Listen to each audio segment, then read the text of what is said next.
श्री शिवाय नमस्तुभ्यम।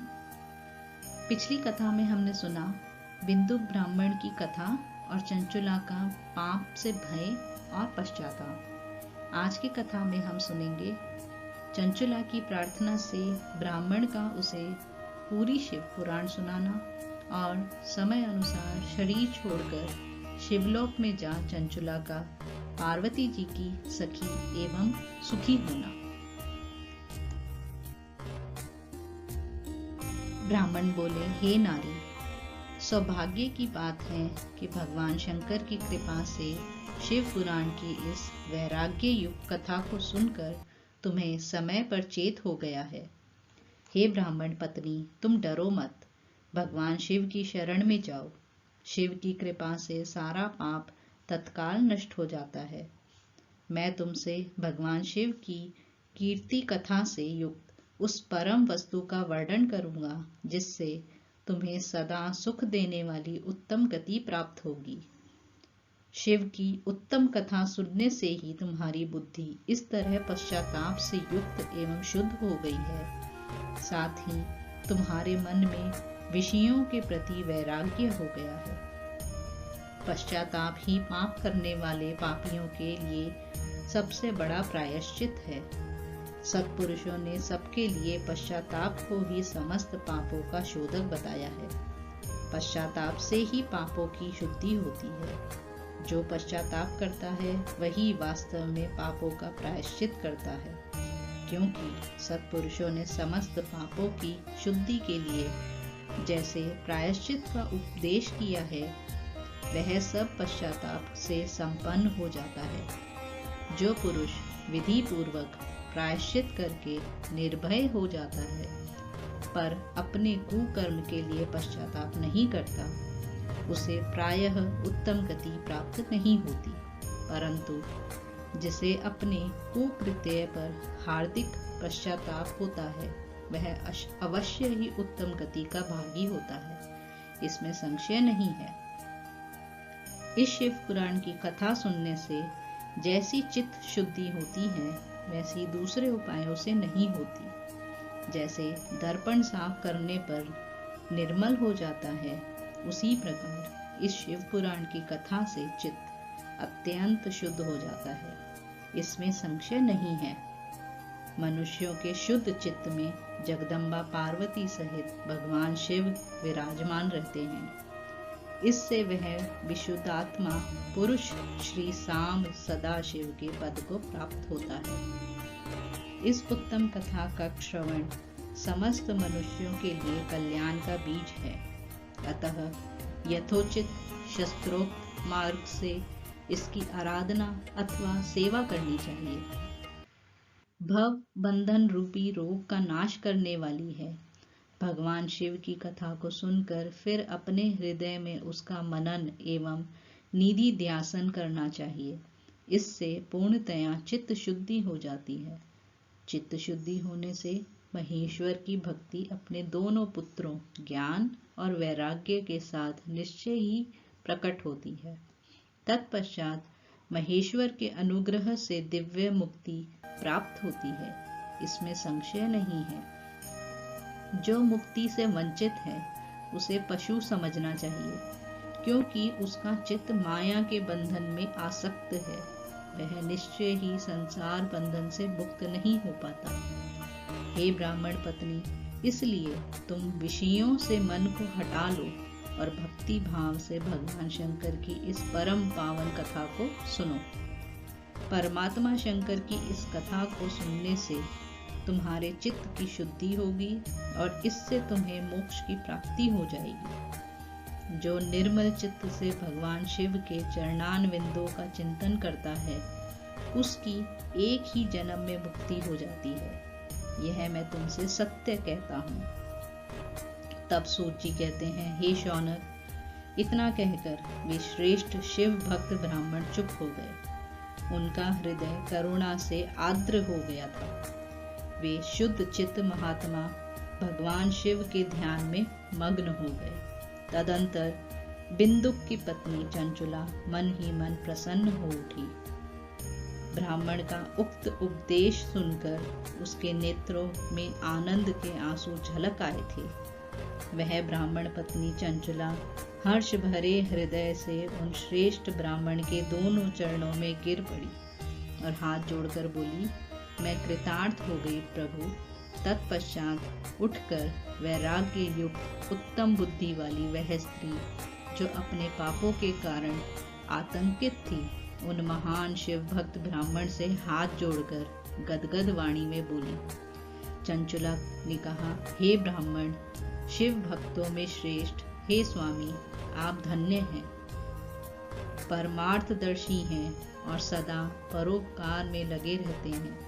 इसलिए श्रेष्ठ साधु पुरुषों में प्रशंसा के आप योग्य हैं। हे साधु, मैं नरक के समुद्र में गिर रही हूँ, आप मेरा उद्धार कीजिए प्रभु। पौराणिक अर्थ तत्व से संपन्न जिस सुंदर शिव पुराण की कथा को सुनकर मेरे मन में संपूर्ण विषयों से वैराग्य उत्पन्न हो गया है, उसी इस शिव पुराण को सुनने के लिए इस समय मेरे मन में बड़ी श्रद्धा हो रही है। तब सूत जी कहते हैं, ऐसा कहकर हाथ जोड़ उनका अनुग्रह पाकर चंचला उस शिव पुराण की कथा को सुनने की इच्छा मन में लिए उन ब्राह्मण देवता की सेवा में तत्पर हो वहां रहने लगी। तदंतर शिव भक्तों में श्रेष्ठ और शुद्ध बुद्धि वाले उन ब्राह्मण देव ने उस स्थान पर उस स्त्री को शिव पुराण की उत्तम कथा सुनाई। इस प्रकार उस गोकर्ण नामक महाक्षेत्र में उन्हीं श्रेष्ठ ब्राह्मण से उसने शिव पुराण की वह परम उत्तम कथा सुनी, जो भक्ति, ज्ञान और वैराग्य बढ़ाने वाली तथा मुक्ति देने वाली है। उस परम उत्तम कथा को सुनकर वह ब्राह्मण पत्नी अत्यंत कृतार्थ हो गई। उसका चित्त शीघ्र ही शुद्ध हो गया। फिर भगवान शिव के अनुग्रह से उसके हृदय में शिव के सगुण रूप का चिंतन होने लगा। इस प्रकार उसने भगवान शिव में लगे रहने वाली उत्तम बुद्धि पाकर शिव के सच्चिदानंदमय रूप का बारंबार चिंतन आरंभ किया। तत्पश्चात समय के पूरे होने पर भक्ति, ज्ञान और वैराग्य से युक्त हुई चंचला ने अपने शरीर को बिना किसी कष्ट के त्याग दिया।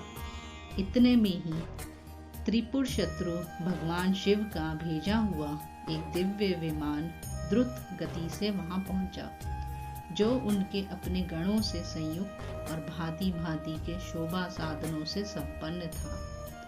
चंचला उस विमान पर आरूढ़ हुई और भगवान शिव के श्रेष्ठ पार्षदों ने उसे तत्काल शिवपुरी में पहुंचा दिया। उसके सारे मल धुल गए थे। वह दिव्य रूप धारिणी दिव्यांगना हो गई थी।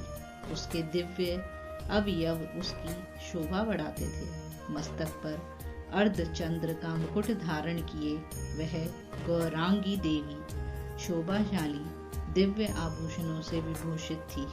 शिवपुरी में पहुंचकर उसने सनातन देवता त्रिनेत्रधारी महादेव जी को देखा। सभी मुख्य देवता उनकी सेवा में खड़े थे। गणेश, भृंगी, नंदीश्वर तथा वीरभद्रेश्वर आदि उनकी सेवा में उत्तम भक्ति भाव से उपस्थित थे। उनकी अंग कांति करोड़ों सूर्यों के समान प्रकाशित हो रही थी। कंठ में नील चिन्ह शोभा पाता था। 5 मुख और प्रत्येक मुख में 3-3 नेत्र थे। मस्तक पर अर्धचंद्राकार मुकुट शोभा देता था। उन्होंने अपने वामांग भाग में गौरी देवी को बिठा रखा था, जो विद्युत पुंज के समान प्रकाशित थी। गौरीपति महादेव जी की कांति कपूर के समान गौर थी। उनका सारा शरीर श्वेत भस्म से भासित था। शरीर पर श्वेत वस्त्र शोभा पा रहे थे। इस प्रकार परम उज्ज्वल भगवान शंकर का दर्शन करके वह ब्राह्मण पत्नी चंचला बहुत प्रसन्न हुई। अत्यंत प्रीति युक्त होकर उसने बड़ी उतावली के साथ भगवान को बारंबार प्रणाम किया। फिर हाथ जोड़कर वह बड़े प्रेम, आनंद और संतोष से युक्त हो विनीत भाव से खड़ी हो गई। आनंद अश्रुओं की अविरल धारा बहने लगी तथा संपूर्ण शरीर में रोमांच हो गया। उस समय भगवती पार्वती और भगवान शंकर ने उसे बड़ी करुणा के साथ अपने पास बुलाया और सौम्य दृष्टि से उसकी ओर देखा। पार्वती जी ने तो दिव्य रूप धारिणी बिंदुक प्रिया चंचुला को प्रेम पूर्वक अपनी सखी बना लिया। वह उस परमानंद घन ज्योति स्वरूप सनातन धाम में अविचल निवास पाकर दिव्य सौख्य से संपन्न हो अक्षय सुख का अनुभव करने लगी।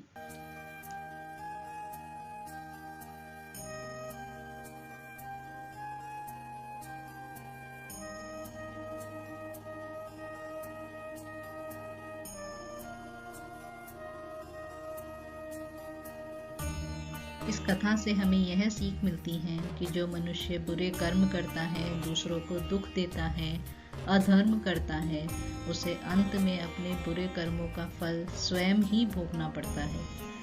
और इस कथा से हमें यह भी सीख मिलती है कि जो मनुष्य समय रहते अपना पश्चाताप करता है, शिव महापुराण की कथा को सुनता या पढ़ता है, उसके सभी पाप नष्ट हो जाते हैं और उसे सद्गति की प्राप्ति होती है, जैसे कि चंचुला देवी को हुई। मृत्यु के बाद वह शिवलोक में सुखपूर्वक निवास करता है। आज के लिए इतना ही। धन्यवाद।